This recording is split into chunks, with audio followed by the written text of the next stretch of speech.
fact, I won't take the credit for the idea. So it's actually Abhinav started it with Aditya in 2015, way back when basically e-commerce has just sort of was starting off, right? And there was Flipkart and Amazon predominantly at the most of it. So basically, what was the idea was that a lot of actually sellers are there which actually want to sell on online space in the online space, but it was only Flipkart and Amazon which was giving the platform to sell, and there was no solution which was basically a non-technical required solution of the self solution which normal sellers can leverage and start selling online. So what we started building was basically the a complete solution around online store, a fully integrated online solution which had online store, your logistic solutions, your online payment solutions, as well as inventory management solutions, right? So someone who did not have a technical person, who did not require a credit card or also an upfront payment piece, could actually start an online solution.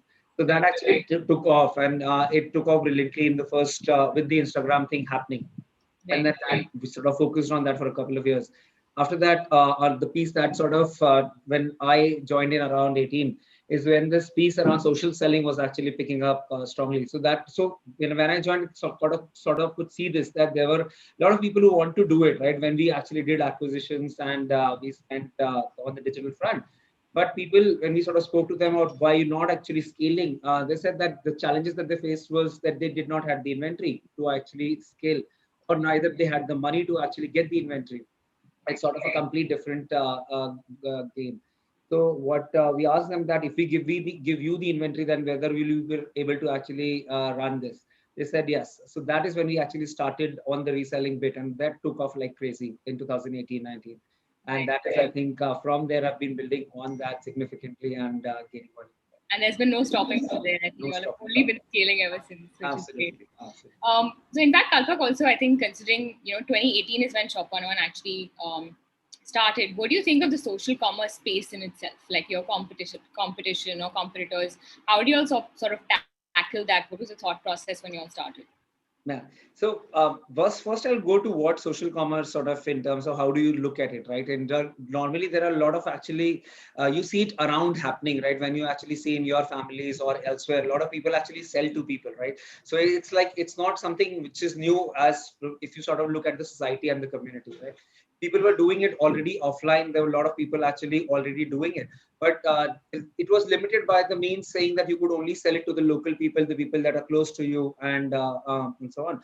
So what we actually sort of, this thing was there that basis this, the reseller actually could sell anywhere in the country, sitting anywhere, right? To any person that is there, basis the choice and the curation that the reseller actually does. So that actually opened the tangent for reselling altogether significantly, right?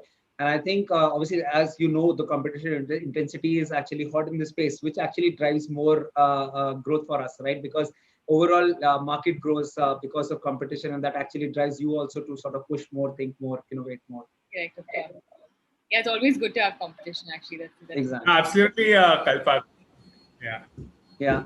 No, Sunil, absolutely. So that's sort of. I think, how did you go about building the team, Kalpak? Like, from 2018 as well, since you joined them, like, how did you build? I know you've had amazing team, both on the content side as well and on the growth side. So how did you go about that? Right. So I think initially we were more we did not have a big supply team, I would say, because we were more focused on getting the entire end-to-end solution, the online store solution. So then we started actually by building the supply team, which we call it, which is basically the categories, the different category teams coming from different backgrounds, like straight from Snapdeal to Flipkart to multiple other e-commerce, which should actually done it much earlier, and develop the categories there. So that is, I think, one of the core teams that I developed after sort of coming. Apart from that, obviously, the digital was, or the overall marketing was a very strong, what was a smaller component, right? Because it was more completely a tech-driven product. So we developed the entire marketing team, starting from the digital person to actually more organic people, both on Google side, Facebook side. And I think, Sunil, you've been in this journey with us for a long time. So I think you've seen this. But yeah, I think very exciting to build that, having great people on your team and then driving the growth through them. I think it's been an exciting journey overall in the last couple of years. Yeah. How do you build a culture, like, in terms of like open metrics? I think we had Shweta from an academy earlier, and Daman from both talking about keeping an open dashboard of all key metrics and complete transparency. How is that a similar philosophy at Shop101? How do you do it? Absolutely, Sunil. And I think you would sort of align from Bain that sort of culture is the most important thing that sort of you've seen and learned, right? So that is what we try to build also in Shop101, which is basically that an open and a transparent culture across that. Every person should sort of feel completely happy and enjoy working. And that also comes with a lot of transparency of whatever it's going on, right? You have good times, you have bad times, ups and downs. Everything should be sort of transparent. In terms of numbers also, I think, as I said, it's all open culture. People have access to the data that is relevant, and then sort of because basically we sort of focus a lot on data in terms of decision making on a day-on-day basis, right? So a lot of data is required. So we have a very strong data team actually built by Kaushik, which powers the data engine for different teams, whether it be marketing, growth, category, and then different teams leverage different dashboards that sort of gets developed by the team and take decisions based on that. Right. No, I think that's been one interesting learning. I always obviously a lot of our clients, including Khata Book in the afternoon, was discussing on metrics, but clearly across all the successful startups you had in the 2 days, data and, transparency has been one of the key pillars, like how insights because also transparency, I think what also does is it helps you learn, right? Basically, because if I'm doing growth, right? There's something that category sort of influencing. If I'm not actually able to see what they're doing or what they're sort of building for, then many a times you actually miss out, right? And don't get the bridges built. So here, what happens is that you are actually able to take better decisions driven by transparency and driven by the more data-driven culture. Right. No, definitely, Kalpak. And moving to the consumer side, how did you all go about building the trust? I think you're targeted a lot of women entrepreneurs as well, women businessmen, and later small shopkeepers as well. How did you all go about building trust with this community awareness? Yes, Sunil. So I think, as you sort of pointed out, right, in the entire reselling business, it's a lot about women, right? And I think driving, empowering women has been one of the core focus that we've sort of had, right? Because we've sort of seen the changes and seen the impact that social commerce actually creates, right, in the lives of the people. Um, in that, I think, and for, as you sort of pointed out, trust is the most critical angle for women when sort of they're coming and transacting online, and specifically housewives or sort of people coming from tier 2, tier 3 cities, right, where sort of they've not done the transaction earlier. So a lot of value around trust overall and building the brand value around that. So how we've sort of focused that is on 2-3 fronts. First is just about I think how you sort of positioning the brand in front of the reseller, right? I think building there, developing the materials, and sort of I think the reseller connects to the reseller the most, right? If I hear someone sort of doing a similar thing, which I connect with that, if connecting to the housewife, I think that sort of gives the biggest trust that sort of we've seen. That's one of the key areas. Apart from that, when people come and transact, that's sort of a second place where the trust has to be built. Of which what you've seen is that, for example, just how you're sort of speaking about the money, because they're coming here to earn, right, and develop their income source. So just from a single point saying that whether the returns are open or not, right? Initially, when we started, a very good learning was that कि हाँ यहाँ पे return मिलता है, इसके लिए actually मेरे को हुआ भरोसा कि यहाँ पे actually काम मैं कर सकता हूँ, right? So those sort of small pieces is what actually helped us understand, talking to the resellers on what actually that they take in terms of developing the trust and then making those changes in the business model or either on the product side. That has been a key focus over this. Right. I think Abhinav also shared something on trust-based videos, no? So maybe we can play that in a few minutes after Meghna's. Exactly. I think you can share that. It's a great video created by the team, I think, in working with Social Beat. Yeah, exactly. So that is how basically and the trust is most critical factor for the housewife because she's sort of taking the decision here when sort of she's coming to start the business with you, right? So that is what you have to create. I think one more thought in terms of trust itself, Kalpak, which is, I think, of course, post-COVID, right? Now that a lot of things are sort of getting back to normal, have you seen a change in the behavior of resellers on the app in terms of the purchases happening? Is there something that you've seen sort of spike after COVID? Yeah. So in terms of behavior, Meghna, what I would say is that the overall phenomena is sort of more sort of driven growth for social commerce. I think it's e-commerce. A lot of speakers actually spoke about that in terms of how e-commerce is getting growth from COVID, right? As people are not able to move out. So that's sort of one of the positive sides of it. In addition to that, what has happened is that social commerce, a lot of actually people are looking for sources of income. Right, they are actually looking at how they can earn more, right? Sitting at home specifically, as they are not able to move out. So that is actually driven a lot of change in terms of more and more people looking out to sort of start social commerce, online selling. Apart from that, in terms of the key changes that we've sort of also looked at is the categories that the resellers are selling. Earlier, they were selling far more fashion and categories where people could go out, so jewelry and multiple other products. Whereas now, actually, as people are sitting more at home, the categories like home and decor, kitchen items, in a way, these categories are actually picking up much more, and the resellers are actually able to sell those and make more money around that. Right. Oh yeah, very interesting. I think also on the festive front and when it comes to trust as well, I think there's one of the videos that you all have made which is very interesting. But I think the other way to build trust is also influencer marketing. Wanted to know your thoughts on that. Do you agree to that? Have you all sort of tried that out in the past? What have you got to say about that?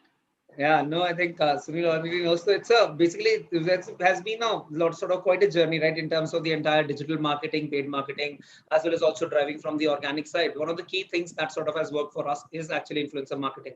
I think we've been doing it for quite some time now. That sort of balances out with your paid campaigns altogether with Facebook, Google, and it also sort of develops a good connect with the reseller. That is where the sort of trust angle, another thing comes in. In fact, I missed it. It's a good point. Thanks for bringing that. It's actually because you're sort of hearing it from the influencer whom you can connect with. It's either it's a cookery show or something where the person is actually connecting, and then in between is she sort of saying that I've actually tried this or doing that. That is where the reseller actually can trust. So that actually drives a very significant numbers for us. So yes, I think influencer marketing is something that we always focus on, and we will sort of continue to focus. Yeah, absolutely. I think also we work so closely together, so we do understand that huge market for Shop101 is also tier 2, tier 3 cities, and I think vernacular content is a huge factor when it comes to marketing today. How much of it have you all sort of leveraged when it comes to vernacular, and how important is it to you when it comes to your marketing? So I think vernacular, a very sort of valid point. I think what I would say, it's been a mixed journey with vernacular. So earlier we tried in 2018 is when we actually started developing the app on the vernacular side, and where we sort of thought the pickup will come, but the pickup was not to the level that we were thinking. But now I think the things are changing in the last 6 months to a year, where we're sort of doing more vernacular campaigns across in terms of the paid front, as well as also releasing videos. In terms of influencer work, actually a lot on vernacular. So it will be an Orissa video or a Tamil video or a West Bengal video. So that sort of a piece actually is working, and vernacular sort of plays a very critical role in terms of driving your numbers down from a marketing front. And in fact, now it's changing significantly in the last few months is what sort of we are seeing. And vernacular is something I think that a lot of companies are focusing on in terms of just developing the entire infrastructure around vernacular, and that should sort of help us in terms of building this.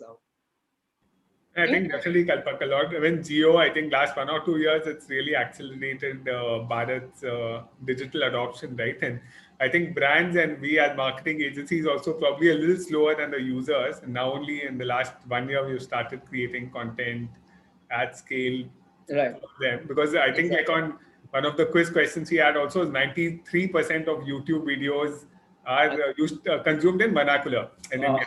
93%. So that number. Yeah, but we are in that 7% which would prefer English. But Exactly. I think if you think of the most of Bharat prefers them, mother tongue or Hindi. Right. Yes, absolutely. In fact, while doing this, what we sort of also seen one of the changes is actually how the people are actually looking to move online from also a supply side. By that I mean how actually, as you spoke about entrepreneurs, right?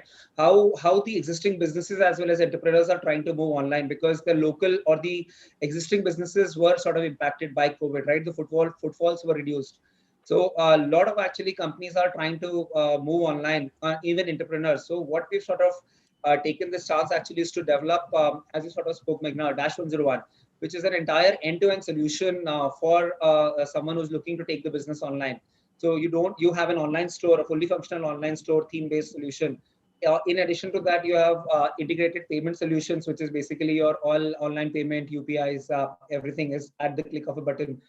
And then basically having the logistics solution integrated with it, whereas basically if the person is having their own inventory, they actually can start shipping immediately. So literally someone can create a store in 5 minutes and actually market that solution from Dash101 and start getting orders and actually start shipping. So sort of taking that entire experience that we've sort of got over the past few years and actually developing this. So I think good traction that we're sort of seeing there on Dash101. Sorry, I was on mute. In fact, I've seen it on Shopify. In fact, I've seen it as one of the featured apps on Shopify. So I'm sure it is definitely scaling up drastically. So another quick question in terms of for Shop101, right? I think we'll, again, like Sunil mentioned, we'll probably play the video, but wanted to understand your thoughts on top of the funnel marketing versus performance as well. And I think that's something you all have ventured into for sure. So how is that work for you all? Yeah. So I think it's a thin balance that you sort of have to keep between top of the line marketing versus actually developing the funnel based thing. But I think it plays a very critical role in terms of building that trust and actually then developing the overall audience base, which actually understands of what we sort of stand for, what Shop101 sort of stands for as a brand. And then actually you sort of, it helps you also convert them better. I think we've sort of done multiple experiments and actually some have been successful, some have not been. But yes, I think sort of plays a critical role in terms of overall strategy on the digital side. Right, absolutely. I think one is, of course, top of the funnel marketing. The other is also when it comes to hyperscaling. I think being one of the top apps on the Play Store, X number of downloads a day. What are your thoughts on that? Have you all made mistakes along the way while scaling Shop101 as an app? Any thoughts that you want to share with the audience on that? Wouldn't sort of have one example, but I think for sure in terms of mistakes, absolutely. I think, and as you're working, I think you'll know better than me that while scaling up, it is always a challenge on Google and Facebook. So I think it's a lot of learnings all the time. Every time you do it, you sort of find one new learning, which is there of what not to do while actually scaling. Because when you're actually looking for growth, you're saying, "Yes, number ko move karo. Let's actually ramp this up, ramp that up." But I think there's a very set pattern to how sort of things work on the digital side. Now, actually, both Google, Facebook, and all the others are also maturing a lot in terms of how they are developing the infrastructure around digital marketing. So it's actually a lot of learnings from the side saying how to ramp up, which channel platforms work better while ramping up, which actually takes their own sweet time, but actually delivers after that, right? I think all of us know of how that happens. And also better, what we've always learned is actually better to plan it a little in advance in terms of when you're sort of thinking of scaling and then do it in a more structured fashion. It yields much better results as compared to you sort of taking more ad hoc decisions and then trying to scale. So basically planning ahead, which is sort of a challenge in startups, you'll always sort of see that like many times decisions are taken on the fly. But a lot of times sort of what the learnings has been is that if you're sort of planning, that will sort of help you in terms of scaling. But yes, I think hyperscaling has been there. We've sort of seen being Play Store 1, 2, 3 also at times. So very interesting to sort of see that and the energy that you get. I think it's absolutely there. And sort of you keep building on those learnings as you sort of take more decisions. And I think Social Beat has sort of helped us all the time on that. So yeah. Thank you. Glad to be a part of the journey. Definitely, Kalpak, really nice working with you and the team. I think, while hyperscaling, obviously, one of the challenges also is cost of acquisition, right? Like CAC versus like lifetime value of customers. So wanted to understand while scaling Shop101, how did you all put those, guardrails in place saying, okay, within this CAC, I have to grow, like how did you all plan, like, okay, let's scale to this level? I think how, Sunil, how you sort of do that is you have to sort of keep one North Star, right? When you're sort of doing that thing, what is the one number that you will sort of not miss or not sort of pass or cross, right? So if either you're sort of focusing on numbers, which is saying, I need actually so many acquisitions or so many numbers of signups installs, that is there, but sort of always keeping a CAC in control, right? Otherwise, as you know much better, that is the CAC can completely go out of control as you're sort of scaling, and that is something to keep a thin, very very thin balance on, right? So it's actually how sort of we've managed is actually keeping a very tight control on CAC, saying that this is the number you actually, so basically working with the team to saying that we can't sort of cross this, but given in these constraints, what are the different experiments that we can run? What are the areas that we can explore so as to scale while keeping these numbers in check? Right, Kalpak. No, absolutely. And one of the challenges, like since Shop101 is predominantly an app-based platform, right? And even Dash101, you all are looking at it app-based. Like, do you look at, like at install level, or normally you look at like lower funnel events and conversions as, the key metric when you look at the North Star, which you were mentioning as well? Yeah, so Sunil, I think we look at multiple app-based events only, but for Dash101, we are also focusing on web events. I'll sort of speak about it. But for Shop101 specifically, look at a lot of app events only in terms of optimizations that you have to do at different parts of the journey of the reseller, and optimize basis that. So sometimes it's sign up, sometimes it's actually activation, sometimes it's multiple order activations, depending upon the different cohorts that you're sort of focusing and trying to acquire. So I think app-based events-based piece actually helps a lot in terms of you reducing the cost also, as well as also improving the quality of the signups that you are actually getting on this side. On the website also, I think Dash101 sort of, as this is a piece which is for far more developed entrepreneurs, which is someone who's actually has their own inventory, actually trying to develop their own brand. So there are a lot of actually those are on the web, on the desktop, trying to look out for solutions which are Shopify equivalent solutions in a way, developing that online store to take the e-commerce online. So that is where we are actually concentrating on the website and optimizing for events on the web front. Right, Kalpak. No, I think the reason I was also asking is, having worked very closely with your team is also your differentiated CAC for like high value customers versus low value customers, right? I think that's something which not many startups would do. So maybe you want to share some light on that. Sure, absolutely, Sunil. I think so. Learning from the past experience in terms of our analytical background, sort of identifying the different segments or the cohorts, as we call it, of the different user base that you're acquiring, and then also ascribing a right value to it, that this is the amount of money that I'm ready to actually spend to acquire a certain set of customers, and not actually keeping a blanket amount of value. Right, so we target different segments, as sort of you already mentioned. Women is one of the key areas. In that also, we do a lot of cohorting, a lot of detailed study about which is actually performing better for us, given the different metrics that we track internally, and then sort of setting up different CAC numbers for different cohorts. Even by different channels, we sort of keep different numbers, because we understand that one channel actually gives us better traffic versus the other, and not sort of keeping everything under a single umbrella. That helps very significantly acquiring the right level of customers. No, that's a very interesting technique, definitely. Yeah, and I think also based on the whole cohorts factor that you just mentioned, in the women and female segment also there are multiple cohorts, right? Like you mentioned, there are working women, there are parents, there are single mothers, there are people who are not, of course, women who are not married as well. And there's multiple kinds of ways and communications to reach out to them. How important is that? How important is personalization of communication? And I'm sure that's also affected your CAC on different levels. Yeah. I think one thing sort of we've learned, in fact, we were discussing the call on a few days back also, it's that communication sort of plays a very, very critical role, right? And in fact, that does, even in the conversations that we are doing, as well as the creatives that you're using, either be it on the video front or direct, that's sort of the key positioning of the brand that you're doing in front of the reseller. The better that reseller is able to connect with that creative, the piece of content, the better your conversions are, the better the chances of understanding, because reselling as a piece is not a simple piece where you're sort of selling something, right? It's not like that, okay, I have this shirt at this cost, why don't you come and buy from me? That's sort of what pretty much a lot of e-commerce is around. Here you're sort of trying to explain to a reseller of how actually he develops, how he can develop a business, how he can earn money from this business, how he can develop an identity from here, by leveraging the platform Shop101.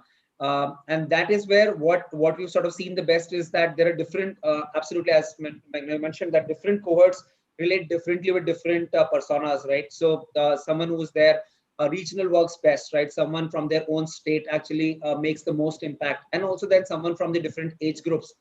If someone is on the age group of say 25 to 35, connects best with that age group. Also from the working profession front, a lot of times someone who's worked in the past actually connects with that persona, that yeah, I'm actually with a working woman, and then that those sort of play a very critical role in terms of the numbers that you're sort of driving on the Sure. Yeah, very insightful. In fact, on the same lines, are there any few innovations that you all have done for these different cohorts? Probably one or two over your journey of 2.5 years. Absolutely. I think we spent a lot of time, and as I mentioned earlier, also very strong focus from our data and tech side also about how we are sort of giving the experience to the different resellers that we are bringing on board. So one is obviously the pre-journey of what the creatives that the different people see, but also after landing, what are the different products that the reseller is actually seeing plays a very critical role, because each reseller is sort of has a particular capability of selling different type of products. If how personalized are you actually able to do that, the better he connects with those products and actually is able to sell, right? And in fact, many times these resellers try the products also for the first time to develop the trust, right? Because first, if they're putting their face on the line, they want to understand whether it's actually a quality product or not, right? Whether can I sell this product with, is it worth this price? So they also try out those products for themselves. So being able to actually personalize a lot of this experience in terms of the products that they're seeing, a lot of actually focus goes onto it from a product and data side, which also helps us optimize our funnel, right? As you sort of speak in terms of personalization, and both also from a creative front on what they're landing, as well as also the product side. So both play a very critical role. Absolutely. Sure, Kalpak. Shall I play the video, and then I wanted to discuss more on the B2B2C aspect of your business, right? Given these sellers are kind of like mini Absolutely, Sunil. I entrepreneurs. think it would be good to play the video. Yeah. 1 second, I'm just checking. I think it's a pretty new video as well. भरोसा है हमें कि बुराई पर अच्छाई की जीत होती है, कि हालात कैसे भी हों, जितना भरोसा आपके कस्टमर्स आपके ऑनलाइन स्टोर पे करते हैं, आप उतना भरोसा हम पे करते हैं। हमारा एक दूसरे के साथ अब रिश्ता और भी मजबूत हो गया है। इसी भरोसे के साथ चलो त्योहारों को भी अलग अंदाज में मनाते हैं, और भी ज्यादा प्यार के साथ सबके चेहरों पर मुस्कुराहट लाएंगे, क्योंकि भरोसा है हमें कि कल सुबह चाहे अपने ही घर से क्यों ना हो, एक बार फिर सब मिलकर त्योहार मनाएंगे। अपने ऑनलाइन बिजनेस को गर्व से आगे बढ़ाएं।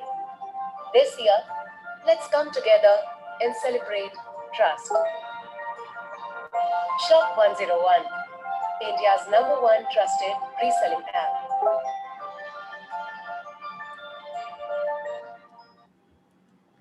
The get it on Google Play is very clear as well. So, no, absolutely very aspirational as well. So, what was the thought process behind this, Kalpak, if you could share? And I think also you all used to be doing offline events with sellers. You know, I've seen some of the pictures on your social media. So, if you could just share, how do you all connect with these sellers, your call center operations? That would be amazing. Sunil, I think one of the key things is our Shop101 with you event. We started that first in Bangalore in 2000, sort of early this year. And that was a great learning experience in terms of when you actually listen to the different reseller stories and actually the problems that they face, right? More firsthand, directly experiencing them. That was a fantastic experience. And from there is when we have actually continued doing these events on a monthly basis. And that gives us a chance to connect with the different resellers and basically also basically award the different resellers who have been able to actually who are doing good onto the platform and also taking an extra effort to actually scale the businesses. That's on one side. Second, this whole video basically trust. I think the key piece that we are sort of building on is trust. That how do you actually develop trust both with the reseller and help the reseller build the trust with the consumer, because that's sort of the key piece in commerce, right? Because the buyer is actually trusting the reseller in terms of the products that they're purchasing from them. So I think given the festivities, what we wanted to do is actually build on that. So team did a fantastic job in terms of creating this video in a very short period of time and sort of giving us good results on that. In terms of also, as you sort of spoke about the call center operations and all, I think it's a very critical to have a super call center operations, because these resellers have actually a lot of questions, right? And if you're able to answer them, solve them, that is when actually like that plays a critical angle in also developing trust, as it will also help solve the problem and scale the resellers. And a lot of focus in the last 6 months have actually gone in terms of developing the business for the resellers and developing different tools and technologies for them to be able to actually scale. Yeah, I think a good overall. No, definitely. I think it'd be great to elaborate a bit more. Like earlier, also we are discussing, with Chhajed and Karan from the BFSI sector on, because of lack of trust, the requirement for a person to call them or visit them. Like, whereas I think all of them are doing the journey of creating content so that a little bit of that could be digitized. So I know you all have also been creating a lot of content. So is that as a journey to reduce, the number of calls which a person needs, to get that trust or to get moving? Do you think content can solve that problem to some extent? Yeah, exactly. I think content can solve that problem. Also, what we are sort of developing is actually building a lot of things on the app. So even content-based things on the app, where sort of trying to solve different problems and different questions that the reseller gets. So we sort of study a lot on what are the different questions that we get on support on the call center, and then actually push the product pieces around that. But absolutely, I think Sunil, this is one of the key things in terms of the communication. The more basically precise the communication that you can keep with the resellers on different front sellers in terms of different pieces, as well as also so for example, a very simple thing being payment, right? Every week the resellers get a payment in their bank account.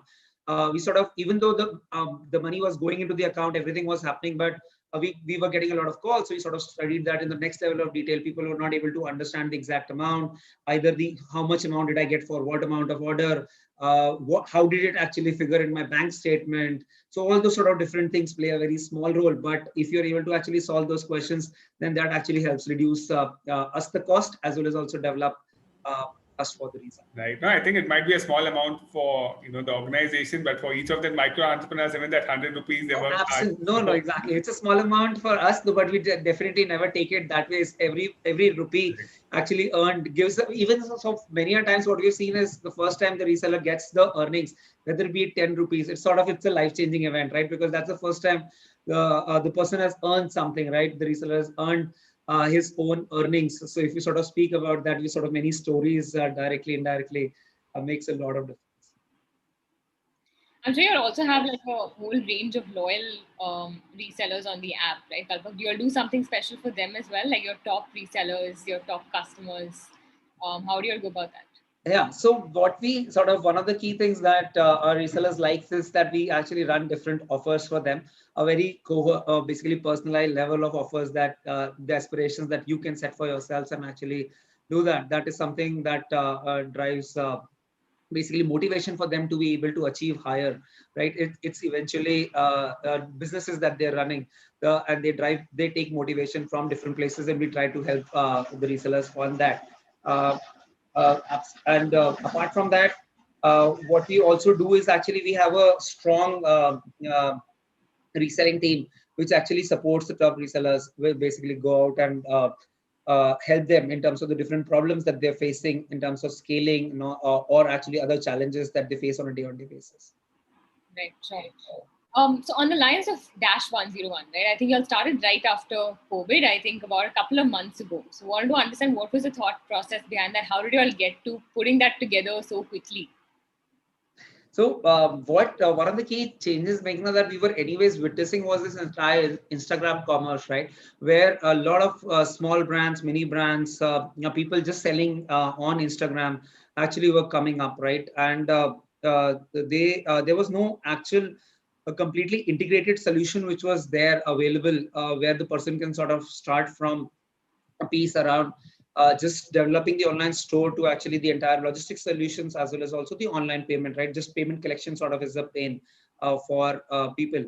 But what we sort of saw that trend, and we were thinking about it, and then COVID hit, and I think that was the time when we actually realized that lot will change after this, right? In terms of people doing much more transactions online, as well as also as the businesses will be impacted offline, they will they will try to move online, right? A lot of new generation, right? If the father is doing the business, then their sons and daughters actually want to come and take it online, and they're looking for solutions, whereas there are limited solutions, and also there are no solutions which is completely end-to-end solution. We sort of had our experience of e-commerce from Shop101 social commerce, and the earlier experience from Shop101. So sort of put that all together in developing a fully functional, in fact, a very good design theme-based online stores, to then having the complete online payments as well as logistic services. So sort of taking off very strongly. Yeah, definitely. A solution makes life easier for, I think, everyone. So definitely a great idea. Exactly. And you can sort of start that from the app in literally a couple of minutes and actually start selling. So yeah. Right. Oh, in the crowded e-commerce space, Kalpak, there's obviously the big giants like Amazon and Flipkart, and it's obviously a pretty crowded space in terms of vertical e-commerce as well. And now when the Reliance and Tata are coming in board, still how is Shop101 able to carve out its own like audience and like create such stickiness? Like what's the secret sauce? So the secret sauce, Sunil, is that basically it's a different angle, right? Amazon, Flipkart basically have their own verticals in terms of going out directly to the customer and actually taking out, right? And basically it's a browse based versus a search based solution, right? So a lot of times how many times would you know someone who's actually gone to Amazon or Flipkart and search for a red saree? Right, very difficult to find the red saree that actually you're looking for at that point in time. And whereas what happens is, if someone whom you trust actually shares that red saree in the WhatsApp that you are actually anyways looking at, right? The conversion is instantaneous. That is actually what sort of drives that's sort of the core differentiation that is there in the model, right? And on one side, and the curation sort of becomes the most important angle from the reseller side, because the reseller actually understands that spending time on that to be able to curate the right product for Sunil or for Meghna and actually sharing it that in coming there. That's first. Apart from that, second is also the customer acquisition cost, right? As we're sort of talking about digital.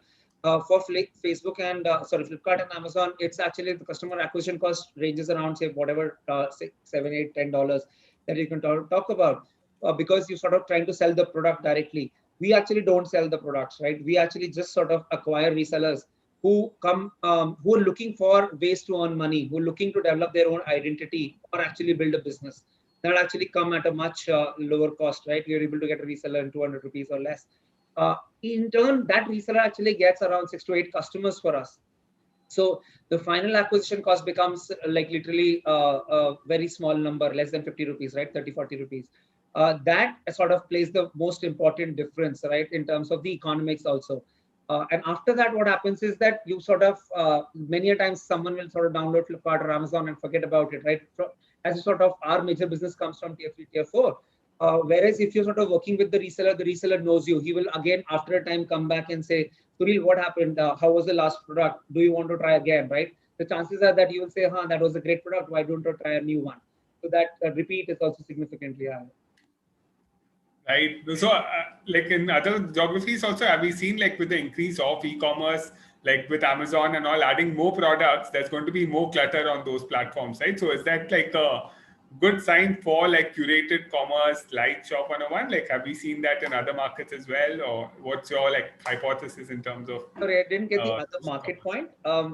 Other markets like China and like other geographies, like because the clutter on Amazon and Flipkart will only keep going up, right? More brands, more D2C exactly. Brands, like everyone's coming. Yeah, so I think we're seeing a good, so not China, but in Southeast Asia, particularly, social commerce is actually picking up significantly. China has their own Pinduoduo model and all, but that sort of, this is limited, and also the behavior is a little different. But in Southeast Asia, I think there are strong signs of actually the e-commerce picking up, social commerce picking up. Absolutely. And yeah. Is there any like cultural value in India which is there any cultural value in India which actually I think like aligns to like? In fact, one of the key points, right? Basically, in India, the taste changes every 50 kilometers or 100 kilometers, right? So the sari from Banaras to in Surat, sort of everything changes significantly. The taste changes. The type of material that is being used actually changes. And that is where the reseller's curation actually comes most significantly and comes into account, where the reseller is able to understand the local needs, the local taste, and able to actually pitch it to the consumers in that geography. That sort of plays a critical role. And that is something that will never happen on Amazon, Flipkart. So that is, I think, one of the key things that will sort of drive growth. But that's very interesting. In fact, the cultural diversity in India itself is so huge that I'm sure you all have hundreds of products for just sarees, and it still never ends. But having said that, I think in terms of Shop101, right, Kalpak, you have come such a long way already. What is the long-term vision for Shop101? How many resellers you all want to reach out to? What's that goal? What's the magic number? So, Matt, so Meghna, what we want to sort of do is actually build a sustainable solution for both the resellers as well as for ourselves, right? Where the reseller is able to actually earn a consistent, meaningful income onto the platform and not a one-time or a gimmick sort of a piece, right? Where you earn for a little bit and then you forget about it. What our focus has been always in terms of scaling the reseller and actually helping the reseller scale and reach to a minimum viable income, right? Where it's actually able to impact that reseller's life. And that has been a focus, and that is what we want to sort of continue on. So not a magic number per se, but definitely I think given the space, what we always sort of say is that we don't want to build millions and millions of resellers. Our aim is to actually build a few 100,000 resellers, but a meaningful few 100,000. Then you're sort of talking about a few 100,000 businesses and not actually resellers, because those are the people who are actually earning a meaningful income and hence driving meaningful volumes for us. And taking that into multiple volumes. Yes. Right, sure. No, I think we're getting there, and I think definitely Shop101 is only going to scale from here. So I think all the very best to that. I think to sort of close, we just had one more question, which is on work from home, considering all our lives have changed. But a quick question: we remember walking into your office and it being super lively, and today we're all working from home. So how have you all sort of tackled that, and how has the team taken it at your end? No, I think that's a sort of a challenge that we in fact keep discussing in our teams also. But I think thanks to Zoom and thanks to the current infrastructure, you do miss it, but it's still not as bad as I would say. Sometimes, obviously, you get to feel where you sort of not able to go out for a chai normal outside on the tapri or sort of spend time in a meeting room together. I think those are the pieces that you miss, and that's why sort of we do different sessions in the team, where Zoom sessions are just for different groups, whether it is a tea party or a birthday party or multiple things on that front, where no business discussions happens and you're actually just chilling out. That is the way where you are able to actually drive the what should I say, the motivation of not being at the workplace, but still driving. But in terms of the impact, I think the team is working really hard to actually drive the results from home, and everyone understands challenging times. So coming from there, everyone is pushing from the team, and wherever I think people have, obviously working from home is a challenge, as you and I will also understand the different pros and cons both of that. But yeah, I think building from there. I think you'd also move back to your hometown, right, Kalpak? So yeah, I'm in Ratlam right now. Exactly. I think trip time. So Bombay was a little challenging, but sort of thinking of coming back. Right. How it doesn't like impact mental health as well in terms of challenges? Is that something which you all have focused on, or it's the team's just powering through it? No, I think so. Sunil, if you have a clear direction in terms of what you want to achieve and go out, so it's still there. I think that sort of helps the most in terms of what you want to drive, how you're actually doing the team. So we are very consistent in terms of doing our daily calls, morning calls with all the different teams, different functions that actually gets the clarity of what we want to achieve through the day and so on. That helps, but also obviously there are different times that you will need different individual calls, pep-up calls that someone is sort of feeling low and all. I think that is for the different managers to take care of their own team and drive.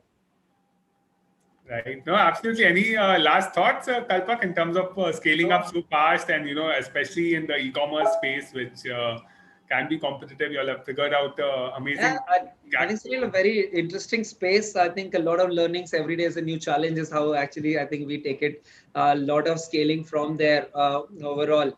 And I think a massive opportunity is what I would say, a very big opportunity given billions and billions of dollars of commerce that happens through this. I think our aim is to actually drive that meaningful income source to hundreds of thousands of resellers, which we are sure that we will be able to do with the platform that we are building. and take a meaningful part of business overall for us from the categories. Thanks, fabulous. Sunil. Very interesting in terms of all the questions. Very interesting questions and a very fast-paced questions. Also enjoyed a lot.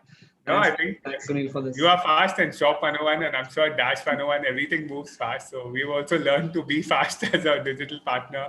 I think it's really been amazing talking to you as well, Kalpak, as always. A very clear and sharp mind.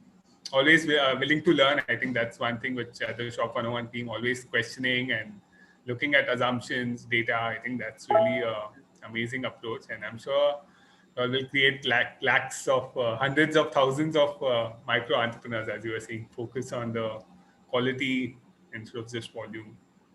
Absolutely, Sunil. Yeah. And Thank you so much. I think we learned a lot from you. Yeah, I think we're just going to wind up the Digital Premier League since this was the last session. I think we'll be ending with the national anthem. So if I could request you and all the participants as well to stand up, I think our team would be singing the anthem actually. So I think.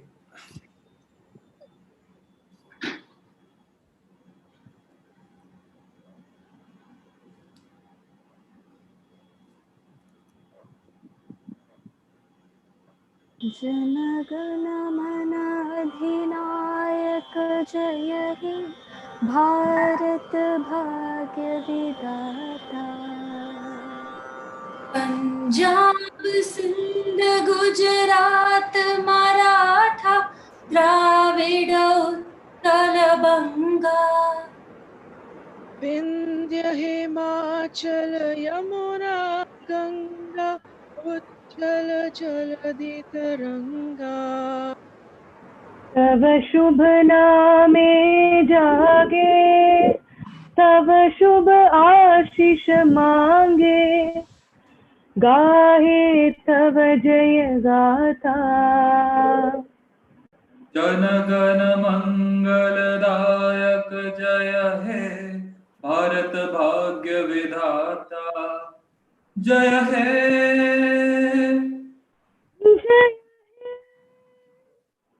जय हे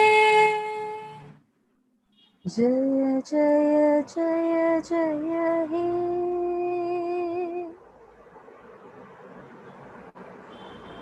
Thank you, team, for that wonderful rendition of Jana Gana Mana. Thanks a lot. And, thank you, Kalpak. I think it ends well with the national anthem and all of us moving forward despite COVID. And, absolutely. Thanks a lot, Sunil. Thanks, everyone. Thank you. Thank you, everyone, and have a great evening and weekend. Same to you. Thank you. Thank you. Bye, Kalpak. Bye, everyone. Dhruvi, would we be announcing the winner?